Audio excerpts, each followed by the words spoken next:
ও বন্ধুরে, মা ফাতেমা কয় আমি মসজিদের নববীর সামনে দিয়া যাইতে লাগছিলাম, আমি তাকায়া দেখলাম আমার মুহাম্মাদুর রাসূলুল্লাহ সাল্লাল্লাহু আলাইহি ওয়াসাল্লাম দয়াল নবীজি হযরত ইমাম হুসাইনের গলা মুবারকের মধ্যে চুমা দিতেছে।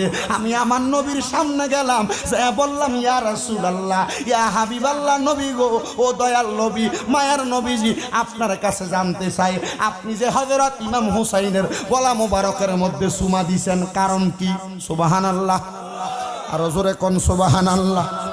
জিয়ে যদি বাপের কাছে কোন রকম জি কি ছোট না বড়, ওমা কথা কয় না, জি ছোট, বাপ হইল বড়।